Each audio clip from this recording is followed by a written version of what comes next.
Well, g'day everyone. Recently I was contacted by a company called COLBOR. I've worked with them before actually, and they asked me if I was interested in looking at one of the new lights that they just released. And I had a look at it and I thought, wow, yeah, I'd love to have a look at it because it seems like it's a very, very small unit that's quite powerful and it'll be easy to take around. So I'm going to unbox it with you in a second and then we'll have a look at it in the studio to see how it works, and I'll also take you through the specifications and everything else. So let's open it up. So this is the unit as well. You can see here it says COLBOR. I think that's how you pronounce it, and we'll have a look inside. So it comes in this nice case. You have got straps that it comes with as well that you grab from the outside here. You've also got a nice little handle that you can hold there. And then the whole unit just comes inside like this. So I'll just unbox each bit. So this is the light unit itself. I'll just show you that. It's really small, but it's made from aluminium. It's air-grade aluminium, so it's very, very strong. I really like the look of it, actually. It's just got a simple interface at the back. You've got your cover here, which covers the LED, and then you just basically just all the controls on the back. Very, very small. Nice, like I said, you can just throw this into your camera bag or something like that because it's only the size of really a quite a small lens, which is great. So that's that component of it. Then you've got a Bowens mount that you can use if you have Bowens attachments. Comes with this little reflector. Now, this will increase the performance, I think. I'm going to measure it without it and also with it just to see if it does make a difference with the reflector itself. Usually, I know with the Pro Photo lights that I've got, when I add the reflector, it does give it a boost in power. So we'll check that out later. Comes with a power brick that you can use here. And then also, this will be your mount, I think, that you just stick it on a tripod or something like that, or a light stand. Really quite well made. So there's nothing cheap about this at all for the price. And then lastly, you just get an instruction booklet.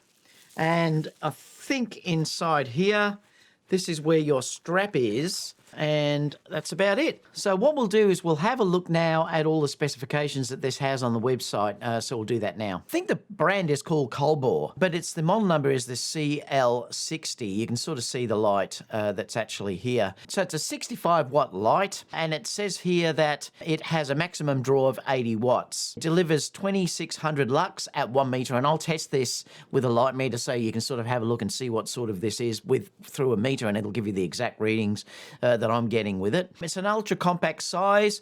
Now it is an aluminium body. It says it's aerospace grade here as well, and the build quality is really good. It weighs 550 grams, and it's basically the size of a 24-70 lens, so it's great if you want to stick that in your bag, which is terrific. Now it does work with a whole series of other lights. I've only got the one, but you can use this with a series of other lights where you can get up to 650 watts of power. So it would be great if you have a number of these and you want to light up a larger area. Like I said before, the CRI is 97 plus. It does have 2700 to 6500 bicolor, and I'll show you this in the studio with one of the dummies that I've got in there, how you can go from cold light to a warm light as well. Now they say it has a noiseless cooling system, so I'll test that and I'll hold it up to the microphone once I switch it on. You can have a listen to sort of see how it is. So they're saying it's very quiet. It's less than 20 dB. Now the mount itself is a Bowens mount, so that's great if you have other Bowens light modifiers. It means that you can just simply interchange those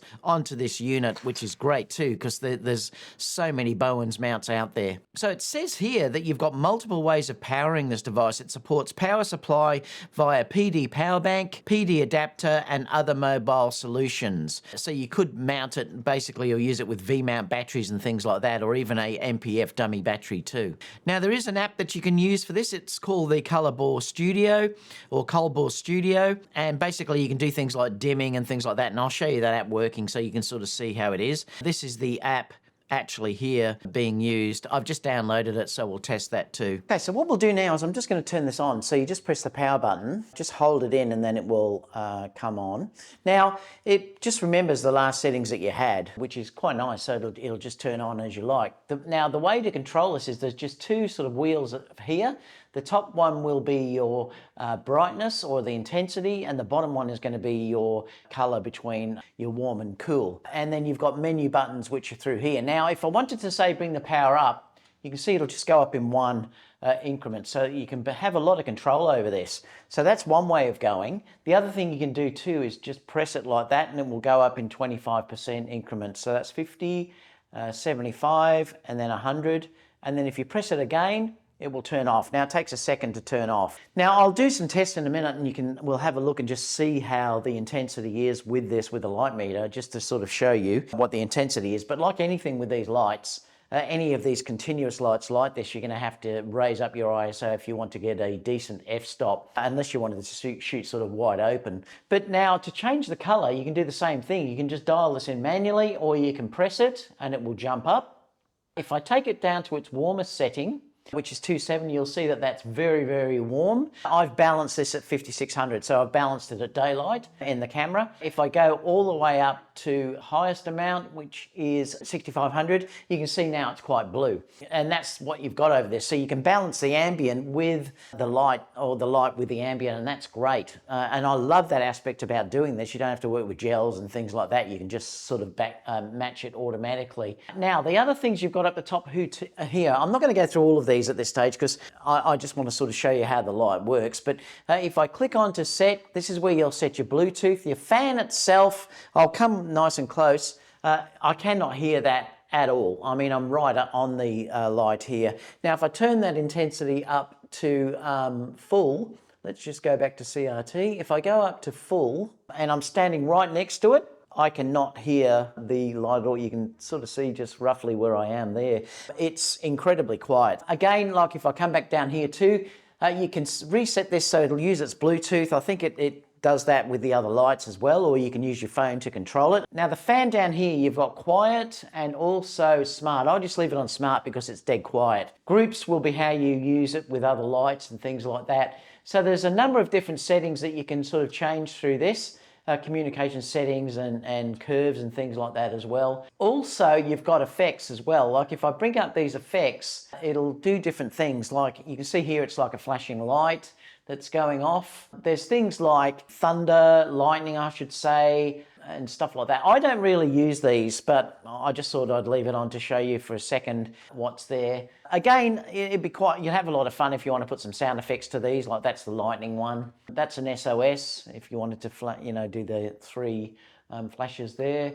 You've also got like a fire that you can use as well. And then this will just be like a light that's dimming as well. You can change rates and things like that. Now, what I want to do now is just sort of check the intensity. So what I'm going to do is I'm going to leave it, say, at 60%, and I just want to see what this reads at with the light meter. I'm going to set this around about ISO 640 and we'll go 50th. Actually, no, I'll leave it up a bit higher than that. I'll put it at 1/25th of a second. And I'm just going to take a measurement. Now, I think this is going to be fairly low in the f-stop. It's reading f5, which is not bad, actually. So I'm a meter away from the subject without a light modifier on it, of course. But at 1/25th of a second at ISO 640, I'm getting f5. Now what I'll do is I'm going to put this light modifier on and we'll just see if that changes. So it was f5 before, because it might be a bit more concentrated with this on. Now that's jumped. If I use that modifier, obviously though the light's more concentrated now, but now if I take a measurement now, it's jumped up to f14. So it's gone from f5.6 to f14. So that is a huge difference. If you wanted to add more power, obviously adding this light modifier has really made the light a lot stronger. In fact, looking at that light, I'm just going to go down here. If I took it down to ISO 100, which is the lowest, at 1/25th, I can go f5.6. So that's amazing. That's really powerful. Let me just go up to the full strength, and I just want to take a reading with this just to see what it reads at ISO 100, 1/25th of a second. It's now reading f7. So you can get f7 at 1/25th of a second at ISO 100. That's amazing, actually. But obviously that's with hard light. So if you wanted to have a soft light over this, you would have to use a bit of diffusion or something like that as well. So what we'll do now is I'm going to add a beauty dish just to see what we'll get with this. I'm just going to take a reading because I think you'll probably find it's still going to be pretty low. So it's at ISO 100, we're now at 1.6 f-stop. But obviously then what we could do is raise the ISO up here to something reasonable. 640, at 1/25th of a second, I'm getting f4.